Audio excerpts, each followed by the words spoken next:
Hey guys, welcome back to the Golf Podcast. This is episode number 365, and we're going to talk about developing a practice plan that actually works. That's absolutely right. Yeah. And you know what? 365. So we've recorded one episode for every day of a year. You can actually listen to one every single day for a full calendar year. There you go. That's pretty cool. 365. But I love this episode because this is something we've all probably tried to do before. I know I've had even going way back on the days where I pulled the notepad out of my bag and try to make up games on the range. So absolutely. Yeah, and I'm gonna ask you guys the question.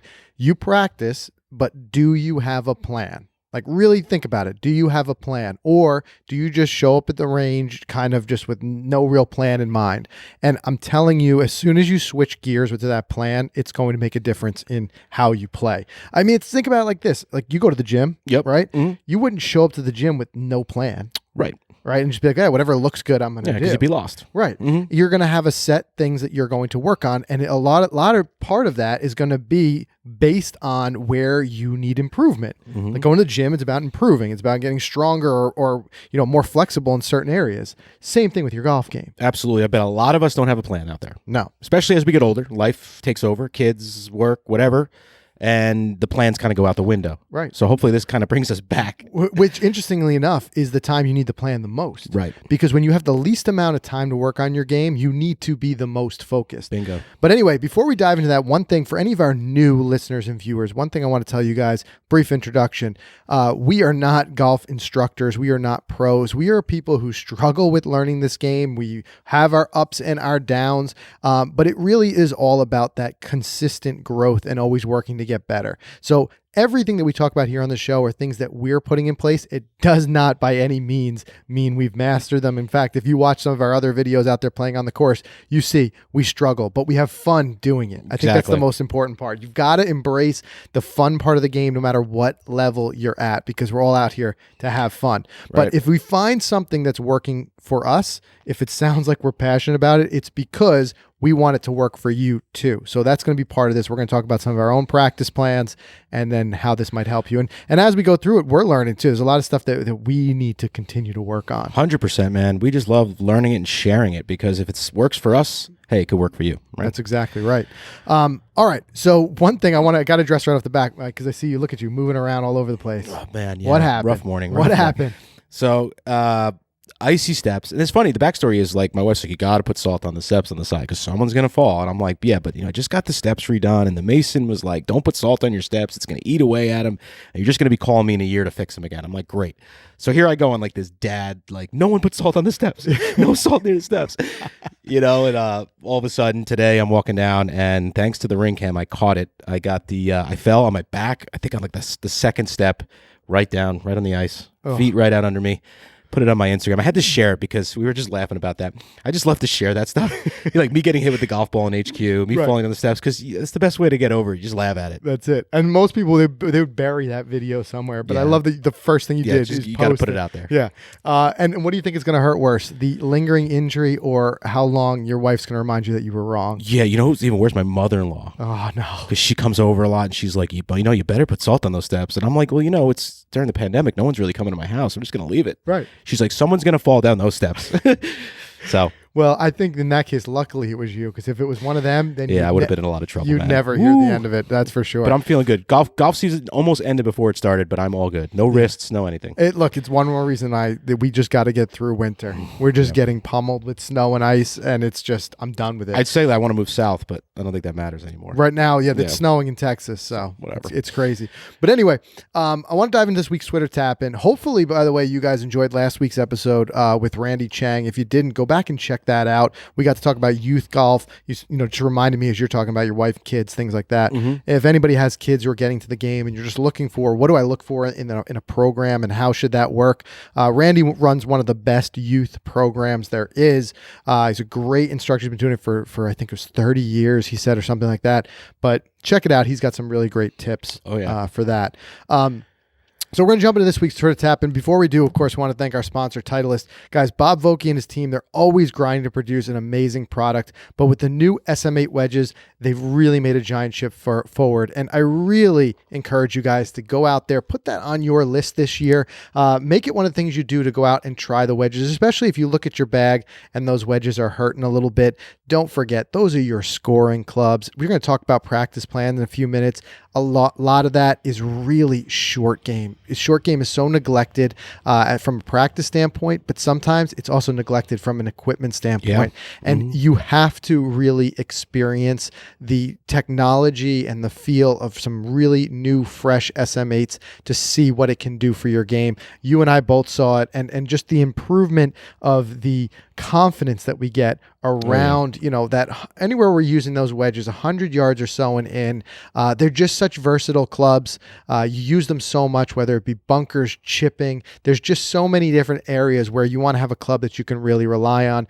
I just love that they're incredibly forgiving. I love some of the new bounce and grind options, and it just bites right into the ball. What they've done with the grooves and things like that. We had the chance to speak with Bob Vokey on the show when the wedges were first rolling out, and you sense it. You sense the passion that goes into it. I mean, Bob's a legend, but he's really hands-on. The whole Vokey team, they've created something incredible here, but we could talk about it all day. You have to see it to believe it. Go put them in your hands, test them sometime this spring. Trust me, you're not going to regret it. It's my most confident clubs. Yeah. That's why you stamped Money Club on it. That's right. I stamped money on my 60 degree. And that's another reason I'm bummed out about not being able to go to the show, because that's our time to always catch up with Bob and, pick his ear and, talk to him about his new innovations, things like that. And we missed that opportunity this year with COVID, but hopefully we get to see him again next year. Yeah, what a great guy Bob is. And he's just so ready to talk about it. He's so passionate about his wedges. So he truly is. All right, let's dive into this week's Twitter tap. And guys, if you're not already following us on Twitter, we say this every week, make sure you do so at Golficity, because with the Twitter tap-in segment, we pose a question on Twitter every Monday under the hashtag Twitter tap-in, and then we read some of your responses here as well as we give some of our own. It's a great way for us, like I've said earlier in the show, we're learning all the time, and we're learning from you guys too. Golficity really is a full community of everybody working to have more fun out there and play a little bit better. So this week we asked, what golf training aid has helped you improve the most? And I'll tell you what, Mike, I've put a focus on using a couple different golf training aids recently, especially I like to use you're a big training aid guy. Winter's my time. I think Kevin Sprecher said this best in one of our lessons a couple years ago. He told us, we all think of it as being in the Northeast and being in these colder climates, that we're at some sort of disadvantage to the guys who are able to play year round. Yeah. But he said the reality is sometimes we need at forced break to have time to work on our game. You don't necessarily, I think training aids are good all season long to be served as mechanical reminders and helpful things. But when you're really grinding out swing changes, which is something that is more often with some of the newer golfers and some of the higher handicaps like ourselves. Look, we're always working on making some changes in our swings. The best time to do it is when you're kind of off the course and you can set some time aside to put some cuts in. So I like it. I use the training aids at home. I'm going to tell you, for me, a couple of the ones that I've really enjoyed lately. One is the Tour Striker plane mate. Yep. Because I've been working so hard about getting more, a shallower on plane instead of coming in steep over the top. And with that rubber band and everything that's included, it really helps. A lot of you have probably seen it on my Instagram, and I've had a number of you DM me asking me if it really works. It does work. I use it. It's a great tool. I also like the hanger. I've used the hanger. Hanger's good, yeah. It's a good one. Some simple stuff. I like to have an alignment, like a couple of alignment sticks. I did a drill that I found on Instagram the other day where you put the alignment stick through the loops of your belt, yep. and you can look at your hip turn more visually. So I did that, and a smash bag. Again, inexpensive, $25. I work with the smash bag as just a constant reminder of my impact position. And the last thing for putting, the one that I'm using on a pretty much a daily basis, is the putt out. The putt out, yeah. Putt out pressure Which trainer. seems to be popular here. That would be my rundown. I mean, I know you use the putt out too. The putt out is great. I think for putting, it's even they comment on this. Their comment was, well now, ... Yeah. So I mean, putt out's great. A lot of our community have used it, have fell in love with it because it's just this great and fun way to practice your putting. So I love putting that down and working on that. As far as swing goes, the Tour Striker, the plane mate, for me, my biggest thing is rotation. You'll see in an upcoming video the Golf Tech skills assessment video, and the instructor Brian said the same thing that Kevin Sprecher's been telling me, and that pretty much every instructor's been telling me. So the plane mate has been probably one of the best things there. We just got a smash bag here. I haven't really dove into using that, but I think ultimately, think back the impact snap. Yes. There's something that was designed to like, that was more for just impact. Also, what was one that was also related to that? The Tour Angle. The Tour Angle 144. Yeah. So many great things out there, but I think right now, I think the Plane Mate and the Putt Out would be my go-tos. Yeah, and if you're talking strict budget, I would say just pick yourself up a bunch of alignment sticks. Yeah. Because you'd be surprised. That and pool noodles. A lot of the great drills that you can do require only that. Yeah, you're right. So, I mean, because some of them I get it, they get expensive, which is why, like I said, I'm only telling you the stuff that we've actually used and really works for us, because I wouldn't want you guys spending money on something that doesn't. Eric Benzenberg, I mean, here's a guy who's super thorough, writes for the site. You guys know Eric. He says super speed, which is terrific, and I've seen some of the best instructors using that. Putt Out, he mentions, and George Kankis, that G-Box. I want to dive into the G-Box. That's the only thing I haven't used, and I'm dying to try. Because I think that'll help that issue I was talking about. Because I watched the way he like turns his students' hips, and then he has them like release in a certain way to rotate. And I don't know if the box is there to help that. I don't know much about this product at all, but I think that might be something I want to dive into. Well, I was doing that with the alignment stick a little bit with the G, because what happened is if your hips get a little bit too active, right? So like, let's say they try to turn too much, that like alignment stick will come out and you'll get caught behind it. Okay. So it also helps you from getting too active, but it also helps as a really good visual of getting the hips turning. But I think that's something that we've got to try. We should get one in here and maybe even do a video on it or something like that. What would be really cool, maybe we can get George on the phone. Yeah. Because nobody's doing anything in person right now. Maybe we can get him on the phone and have him walk us through it. Although I'm watching his Instagram, he's still training guys and teaching guys at his range, but out in sunny California. Yeah. Yeah. Okay. Let's see. Thomas Height says, been using the Tour Striker Plane Mate. It has been helping me a lot with shallowing my club on the downswing. There you go. You know what? I use it too for short game, little half, chip shots and pitch shots, just getting that motion and just hitting balls. Mm-hmm. I don't know. I think it's one of the best ones out there. Let's see here. See what else we There's got. some that I haven't seen before, and that's something I wanted to dive into and figure out, because I want to learn from you guys. One here. Let's see. Paul Whammer, Golfer's Toolbox. I've never seen this. It just looks like, I guess it's just like a 2 alignment sticks and a rope, a DVD. Let me see. This is really unique. The Golfer's Toolbox, hands down the best training tool on the market. It looks very complicated for me. There's a little book there, but I can see you got a little instructional DVD. Yeah. A couple alignment sticks, a couple rods, a string. It looks like it's probably like a multiple drills in one. Let's see. Indie Golf says the scratch stick. Let's see. What is the scratch stick? Next, it says, I'm just looking at, because I haven't used this, so I'm looking at the Instagram right now. It says the next evolution in golf alignment. It's a multifunctional golf improvement tool that seamlessly fits in your bags.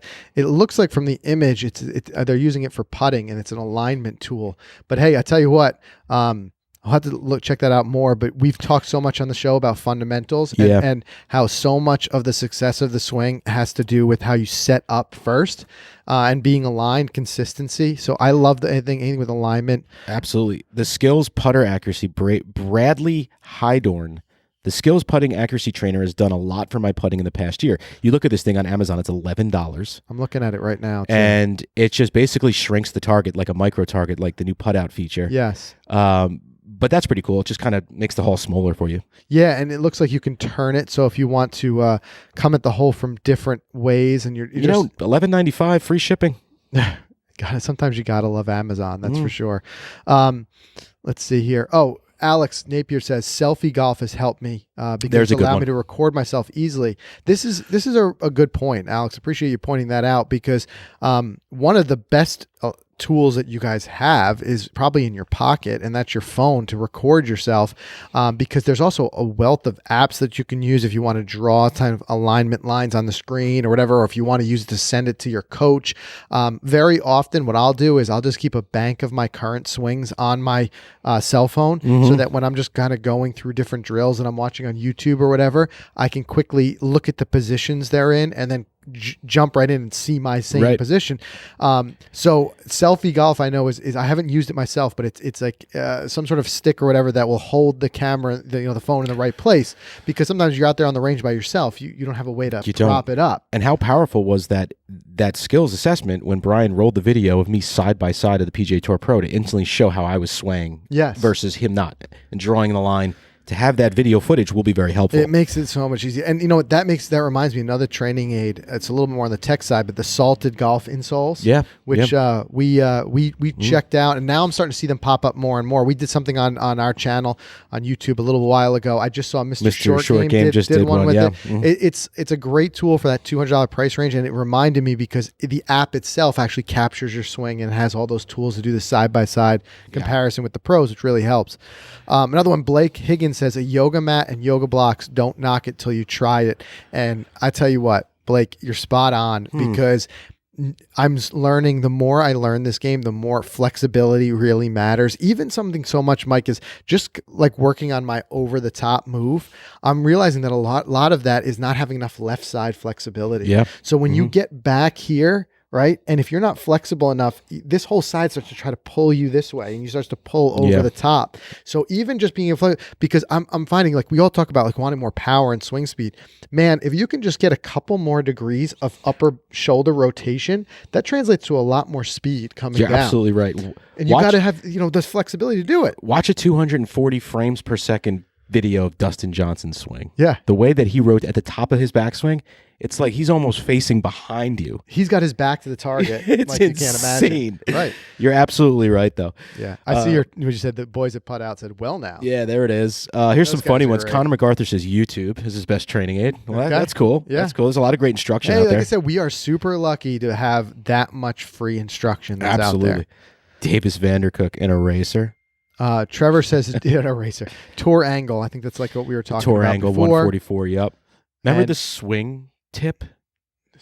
We're going way back. I'm just like thinking of throwbacks. That was one of like the first products you reviewed on Golficity. That was like a little device that went on the shaft, right? And it was Bluetooth, and it showed your swing plan. Shows you how far technology has come. But let's see. Tour Striker 7-iron. A lot of stuff from Tour Striker. You're seeing a lot of the same putt outs. Tour Striker. Yeah.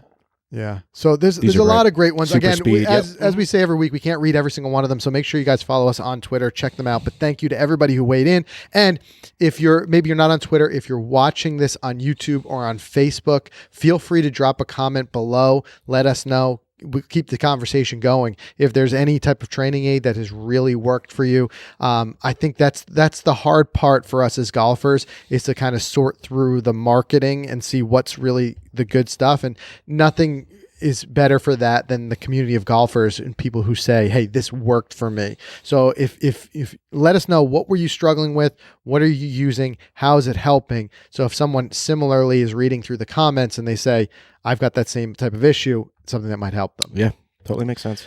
All right, Mike, let's do a word from our sponsors, and then I'm going to dive right in. We're going to talk about developing that great practice plan. I love it. All right, guys, this episode is brought to you by ShotScope. As we've been talking about, the Pro L1 laser rangefinder is here. It's packed with features that are usually found on a premium rangefinder. Guys, we're a couple months away from the season, and I know we're all going to be, if we're lucky enough, maybe we're getting that tax return. Maybe something's happening where you stock some money away for the golf season and you wanted a new device and you said, this year is going to be the year I get a rangefinder. Well, check out the Pro L1 by ShotScope. It's $199. Red and black dual optics. You could switch between the red and black display, whatever the golfer's preference is. It's got that cool adaptive slope technology. You and I need to really test that from some crazy heights. I think we've got some places we're going to do some cool stuff there. You could turn it off, of course, to comply with tournament rules. Target lock vibration, which is, again, what you would see in one of those $400, $300 models. An accurate, get this, to 0.1 yard or 3.6 inches. Distance in yards or meters. Guys, it's got it all for a $199 price tag. We've put it in the bag. We can't wait to use it. We do love our watches, so we're going to still continue to track our stats that way. But got to have that rangefinder. Sometimes, like I said, that slope just helps, or being able to fire a specific tree, especially or during something. a practice session, which we're going to talk about now. It's good to know your distance. And you know what we use it for? When Mike thinks it's safe to hit off the tee. Yeah. And I have to fire those guys out there in the fairway and be like, hold up, Mike. So we don't end up in any fights. Yeah, you're right. There you go. It's smart. It's smart. That's why we bring them along. Right. And also want to thank FootJoy, the all-new Hyperflex. Been talking about these shoes for a while, and for a great reason, because I'm absolutely in love with them. I want to wear them around the house. Yeah. Because I can't wear them yet. That's how great they are. These things are tuned for golf. Every detail designed and developed with the golfer in mind. Starting at the top, like I said, looks awesome. It's got this mesh material on the upper, provides a great fit that forms to your foot like a sock. It's really cool. It's waterproof. It has the all-new Rapid Fit system, keeps you dialed in, precision fit, wraps your foot in complete security. I mean, that's what we need, especially since we're on our feet for 4.5, 5 hours playing. It offers incredible comfort with the new Stratofoam midsole. Like, guys, this jargon, when you put your foot in it, you're going to totally understand what I'm talking about. Yeah. You know, it's like you're putting your foot in a pillow and you're going to play golf. Trust us when we say it. It's probably, nope, it's definitely, I'm going to say definitely going to be the best and hottest golf shoe this year on the market. It's available now in laced. If you're a laced guy or girl, you can look there. If you like that BOA Rapid Click Lock, no lace look, which I like. I know you like that one too, Frank. Yeah. You could check out that version. Shop now at footjoy.com. I love that bow because you just dial it in. You get just That's the all you right, do, that support. you know? I mean, yeah, it's like a pillow and then it's comfortable, but it's like supportive all around. Right. And I'll tell you what, another one we're going to talk about soon, I'm sure, is the Premier Series, which is coming out. Got its first win on tour. It's got Max Homa. Max Homa, man, coming through. That was wild watching that. That was a At the great Genesis. finish. Yeah. What a finish. Yeah. But good to see. Talk about Max that get a on an win upcoming under his belt. Coffee and Golf. Yeah, we're going to talk about that big time. All right, let's talk about practice plan, because this could be that difference that you're finally looking for of saying, like, you know, I am practicing, but why am I not getting any better? Or if you're one of those people say, you know, say you're the driving range hero and you're like, you know, why is it that, you know, I'm playing so well in the range, but it's really not translating? A part of that could be just taking that really granular look at your practice sessions and saying, how much of this is that I have a plan and I'm putting it into action? Also, it's going to require you to step out of your comfort zone a little bit. You're going to have to really look and see, where are the areas of my game that need help? And no one really wants to think about the struggles, right? We want to kind of think about the great shots we hit, but sometimes you got to, you know, it's not to dwell on it, but it's a matter of saying, like, look, this is a hole in my game. We need to get better. You and I recently had the experience of going to Golf Tech and doing the Skills Assessment Challenge. We were both incredibly disappointed with our scores. Yep. Because of the fact that, you know, I think we could have done better. I definitely think of course, you know, it makes you want to go out. It's like anything. You shoot a bad round of golf. You have a bad day. You think, I can get out there and I can do better. And you start with the excuses, like, oh, it was our first swing since 4 months and it's cold out. But You think in about all that reality, stuff. we should have done better. We should have done better. And I'm sure we'll go back and we'll try again. But the good thing is, you look at that, and that is a right in your face, you know, skill assessment of saying, okay, I see a couple of spots where I struggle and what I need to work on. And that is the first step to making a good practice plan. You need to know what you need to work on. So really, the formula, the simplest way to say this formula is that it's got to be something that's customized to fit your specific needs. Right? There's not going to be one thing that's just good for everyone. I could just hand you here's the golf practice plan and everybody can do the same thing. The reality is all of us have different areas that we need to work on improving, and it's going to change. It's going to be something that's a moving target, because you're going to, as you put more time into something, you're going to get better at it. And there's going to be other areas where you need to do work. We've also talked about this. The most simple way to think about it, if there's a couple clubs in your bag that you just don't hit well, think about and say, how often do you practice those clubs? Yeah. And you realize, wait a minute, there's definitely a correlation here. You know, for example, I struggle with my 3-wood for a long time, but then I realized the more I struggled with it, the more I neglected it. I didn't want to hit it, didn't want to hit it on the course, didn't want to hit it on the range. So it just gathered dust in my bag. And then I wonder, when I need it, why can't I hit it? Right. But then likewise, like, why can I hit my 7-iron no problem every single time? It's because that's what I go to the range and I hit with. So you start to realize it really becomes that use and putting you more of wine it and in there. dine that 7-iron on the range the whole time. You don't give love to those other 13, and you gotta, or 12, whatever. But you're absolutely right. And I think when it comes to developing a game plan, one of the most important things, I always come back to this because we've talked about this so many times over the last decade, is you got to have fun with it. Make it fun. Somehow try to make it fun. I've talked about going to the range and putting earphones in and listening to your favorite album, or creating a game, you know, that you can like have fun with, which I'll talk about in a sec as we kind of get through this. But you make it fun and you make it part of, like, we all can't get on a Saturday to say, hey, I'm leaving for 4.5, 5 hours to go play golf. Right.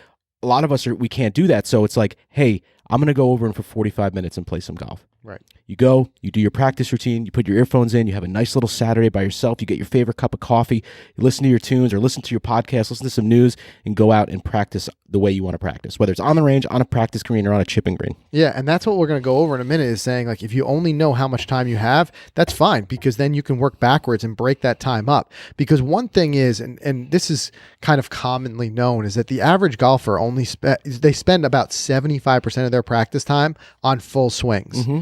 And you think about that, that is not balanced. It all comes down to balance, because if you look at an actual round of golf, 75% of the strokes you take are not full swings. Mixed in there are going to be chips, bunker shots, half pitching wedges, things like that. There's going to be at a minimum, if you think, especially if you're including putts, it's going to be more than 50% are not full swings. Yet we're spending so much time on full swings. So the goal is going to be to split your practice time roughly evenly between that long and short games. And now that's going to adjust depending on where you need the most work. If your short game is just terrible, you may want to really shift and put even more time to that, 75% to 25% full swings. And that can be, like I said, adjusting, but it all starts with identifying. So first thing you got to do, you got to go through and make a list of your weaknesses. And it's a tough list to make, but you got to do it. It is. And this is one thing that is so true.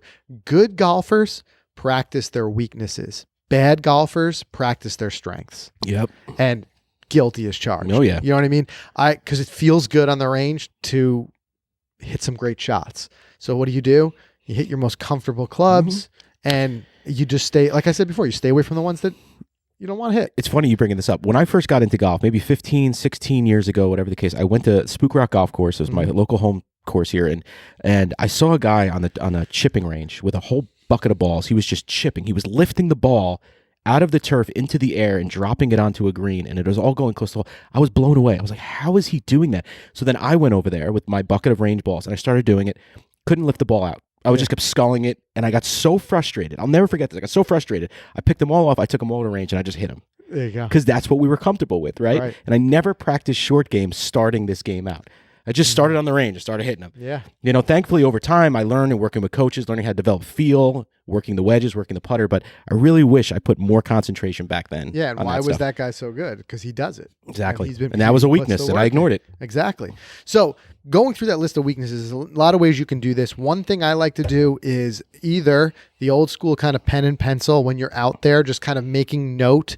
Now, again, it's important, especially when you're playing and you're playing to try to post a good score, to not dwell on something bad that happened, but just note it. You can note it on the scorecard or whatever, or our preference, we use Shot Scope, as you hear us talk about a lot. I like to just be able to play, not think about it. Shot Scope is tracking my stats. And then when I have time to sit and decompress it, I will go pull up my phone or pull up the dashboard on my laptop and go through the stats and say, oh, look at this. My proximity from this distance is terrible, or with putting especially. Yep. Am I leaving a lot short, long, whatever it may be. But make a list. That list could include a number of things. It could be, and these are just examples, common examples, but they're examples. You could say, I'm struggling with controlling the distance of longer putts. I got a little bit too much fade on my driver. Hitting short iron shots fat. Catching my chip shots thin. Whatever it is, you're now creating a list of things. Like I said, good golfers practice their weaknesses. You have that list of weaknesses that you can work on. All right, so let me take a sip of this coffee. Yeah, take a sip. But it's dry air. It's dry air. I just choked with before. this heat, man. But it does make sense. But then if you label those, now you're right. You can then create that effective game plan. That's it. That's exactly it. But and it's going to be easy for us to do it. Yeah. I mean, and a lot of us, especially if you're using ShotScope, for example, you can go onto your dashboard and say, hey, all right, I'm pulling all my drives, or I'm hitting 18% of greens in regulation. So maybe today's practice session is going to be just focus on hitting greens from X distance, Y distance, and Z distance. That's it. And that's where it is. You got to first, there's two factors, two ingredients that are going to go into creating this practice plan. Is first knowing what those weaknesses is, and then knowing how much time you have. And both are going to vary for different people. And it doesn't matter if you don't have a whole lot of time. You just have to be more creative, because I think that's another thing that stops us. We figure, I don't have enough time, and then just skip the whole session.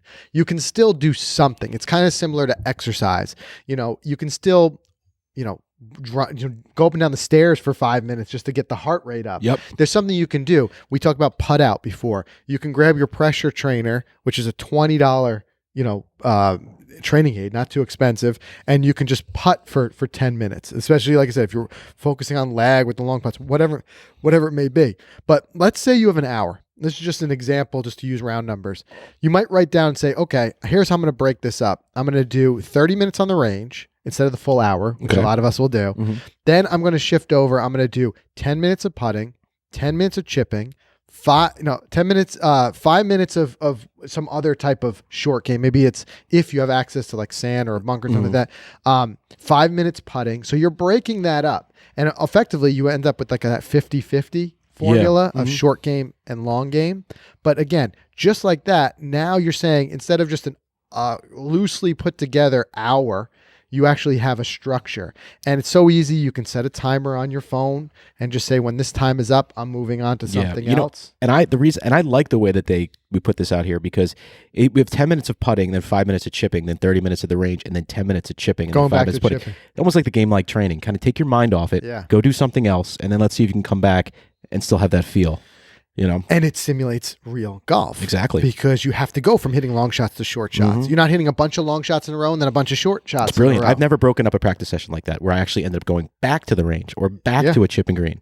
Interesting. But if you've got that hard stop, you've got that timer or whatever, what that also helps is that sometimes we'll just burn through the whole bucket because we're just so locked in of trying to do something and we just can't get our mind to something else. It also helps simulate that pressure a little bit because you only have 10 minutes to work on your chipping. You got to really work on it. You got to, rather than just kind of mindlessly going through it. So then breaking down that range session even further, maybe it's 5 minutes hitting wedges, then 5 minutes mid and long irons, 5 minutes driver and woods. Then maybe you send 10 minutes where you're just going to work on a specific issue. Maybe it's like me, you're having trouble shallowing the club. So you've got the plane made or something like that, or you've got a drill that you found on YouTube and you say, I'm just going to do it. Rather than doing it for the whole hour session, just sandwich that in for those 10 minutes. Then maybe you go back to 5 minutes of hitting wedges. This is brilliant. Right? Why did I never think of this? That's it. But because you know why? Because it's the discipline of just actually, nothing here is rocket science. Yeah. We're not Einstein changing the world here. We're just saying discipline. Discipline yourself to write it down, commit yourself to it, and then do it. You just put together 2 hours. That's 2 hours worth. 2 different types of sessions. No, I'm still on an hour. Because think about it like this. Oh, you're still on an hour. 10 minutes putting, 5 minutes chipping, 30 minutes on the range, then 10, and then 5 back to the putting. Then we just broke that 30-minute range session down deeper. Gotcha. I see what you did 5 there. on wedges, 5 mid-irons, right? Wow, okay. You can do a lot in 5 minutes. You can get a lot of swings Definitely. in 5 minutes. I'm not telling you to blast through and rush through the balls. Go through your process, but you can still get a lot done. So now we're still... For those busy people out there, we're still only at an hour. So, and then in just 30 minutes, effectively, you're touching on all areas of your swing. And it's really, keep this in mind, guys, it's quality over quantity when it comes to golf practice. One thing I like to do, just to really force myself to use the other clubs in the bag, I like to play simulated holes out there. So there's a lot of holes that are just in my mind. I've played the course so many times, I know them. I'll just pull that up. Let's say it's a par 4, and I'll just visualize it out there with different targets. So now I'll hit driver, and instead of hitting 10 drivers in a row, I'll hit driver, put it away. Then I know I usually hit a 7 iron to the green. I'll hit 7 iron, and then maybe hit like a chip shot or something like that. Smart. And then go to the next hole. And this is something you can do if you're warming up to, and I know there's a difference between practice and warming up, but if you're getting ready to play around at a course and you know the layout, you can simulate the first couple holes and just play them on the range. A little side note. Yeah, that's a good idea. Yeah. This reminds me, back then I used to play a game I created. Remember that I called it like tens. I don't know why I called it that. And I was just, as you were talking, I was trying to pull and see if I still had the spreadsheet in the Google Docs, but I don't. But simple thing, and I would go to the range that had about 6 or 7 different greens, all different distances, and I would basically, on my phone or on a piece of paper, I forget how I did it, I would hit 10 shots at each green. Yeah. And I would try, I said I wasn't going to leave till I was 70% greens of regulation. Which simulates the pressure. Right. Yeah. And that was just, again, it was fun. And then if I ran out of time, I would plug in my numbers into this spreadsheet. I'd go home that night and be like, all right, I failed. I stunk. Next time I go do it, I'll try to do it better. I'll try to get 70% or whatever. But that was just one example of something that I tried to make fun out of a practice plan. Yeah, and spreadsheet, that's a great tool for this because you can look at it over time. You can break the sheets down into weeks, things you're going to work on. That way, too, you can vary it. You can say, this week I'm going to work on this, that week. So you can really, again, you can't get too much planning. The more planning you do, the more effective the session's going to be because we often have more time to plan. You can sit down and writing it down at your kitchen table in the morning, but we often only have just so much time that we can be on the range. But one thing to keep in mind, we touched on warming up. Just make sure you keep these separate in your mind. Warming up is not the same as practicing. A practice session, it's actual work on a technical change somewhere in your game. It's not something you really want to be messing around with before you tee off. Sure. So if you notice that all of your practice kind of happens in those little quick range sessions before you tee off, something is wrong because you're setting yourself up for an issue. Every great golf instructor, and I know as a golfer how hard this is to follow this advice, but every golf instructor says, don't be working on things when you're out there playing. Put those things aside. Just rely on what you've been working on and instead just go out and play. It's brilliant. I saw the other day, one of my favorite people to follow is, I think it's Athletic Motion Golf. Those are the guys who do the gears thing. Mm-hmm. Mm-hmm. So they had this great exercise where they told from the top of your backswing until impact. Do you want to guess how much time that is? How much time it takes to get from the top of your swing to impact? Second? Not even close. It's 0.223 seconds, Jesus. right? So the guys, this is brilliant. They say, close your eyes. We're going to play two different tones. First tone is top of your backswing. Second tone is impact. And they said, during that time, I want you to think of something that you want your body to do. A swing thought. Maybe it's turn your hands over. Mm-hmm. Maybe it's shallow the club. So I'm like, all right, I'm into this. I'm going to do this. Let's go. Close my eyes. It goes boop, boop, like that. Boop, boop. And like, what did you think of? Nothing. You have the human brain does not have enough time to do it. So that's where we get twisted up in knots. So the time is on the range where you can make mistakes and that's where you start to groove these new mechanics. Don't do it when you're out there trying to play. I know I will do it. I'm telling you right now, because we all slip up and make it, but you got to just remind yourself, like, stop it. Just pick a target, and swing for it. I'll work on, and then when you do something wrong, note it. Again, this is a circular thing. I'm going to go back and work on that later. But if you start trying to work on this right before you go out, you can end up tying your brain in knots a little bit. You can end up with frustration because like you're not hitting the shots you want to hit on the range. The time of a warm up is really to get your rhythm, to get your body warmed up. Oh yeah. If you find that you struggle through the first couple holes, there's a very good chance. We talked about being loose and stuff, that you're not warmed up. Kevin Sprecher helped us with this. He's like, just start moving the blood, getting the blood in the muscles, things are moving, because that's what that time is best spent for. But beyond that, really take a hard look at it, see where can I squeeze in, whatever it is, an hour a week that I can get out and just focus on practice. And then when you do, you go in with the plan and you're not spinning your wheels. Well, it's not wasted time. What we just described is such a focused hour that I feel like it could just be so powerful, that 1 hour. And if you were lucky enough to get that twice a week, think about that. Think about what you're doing now for your golf game and then instituting this concept or something similar once or twice a week. Your golf game is going to change dramatically. No doubt.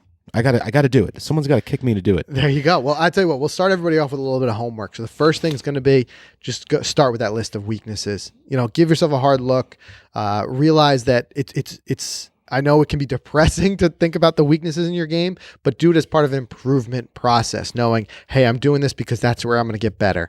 Like I said, it would be no different than if you wanted to get in shape. You would take a hard look at it and say, where do I need more strength? Where do I need more flexibility? And then designing something to work around that. Same thing with golf. I can tell you right now, I struggle with a lot of areas with the short game. I struggle with a little bit of consistency in some of the longer irons, things like that. I know that those will be my kind of starting points, and I start to tailor a plan that works with it. So that's going to be, everybody's homework assignment. But I think that once you start to make that shift, and we see it, you and I have seen it firsthand with some of the best golfers. None of them go into practice without a plan. We've had the opportunity to visit some of the facilities that are training what are going to be the next, crop of elite golfers. I remember that Connecticut golf Mm-hmm. school. Yep. And you just look at what the coaches are doing for the players, where they're doing the same thing. They are looking at the players' weaknesses and they are coming up with a practice plan and they're sending them off to do it. Some of these kids are 12, 13, 14 years old and they're out there 20 minutes on 10-yard chip shots. Right. Then we're going to do 10 minutes on, driver and keeping it within these 2 flags that are out there. And they're moving them around and they're doing it to see better. And then as they're getting better, they're marking that progress. It's incredible what they go through, those kids. It is. But that's what it takes to be a better golfer. You're absolutely right. It has to be structured. Better golf doesn't happen by accident. It just doesn't. True statement. That's it. So, all right, that's everything we have for you guys. You can get to the show notes this week by going to golficity.com/episode 365. Or if you haven't already done so, I encourage you to download the Golficity app, which is available for free for Android and iOS. You can see that if you're watching this on YouTube, it's linked in the description below. Otherwise, you can go to golficity.com/episode 365. There's all the links where you can download it there. All the episodes are there. You can check out back episodes as well as a lot of the instructional content we put. As we said before, guys, we're learning, and as we're learning, we're sharing that. It's a process. It's a never-ending process, and you got to embrace that. That's part of the fun of the game, is always working on getting better. You're right, Frank. That's it. And guys, make sure you stay tuned because we got some great interviews coming. Yeah, we're going to have a lot of fun this spring, that's for sure. Mm-hmm. All right, that's everything we have for you guys. We'll see you again next week.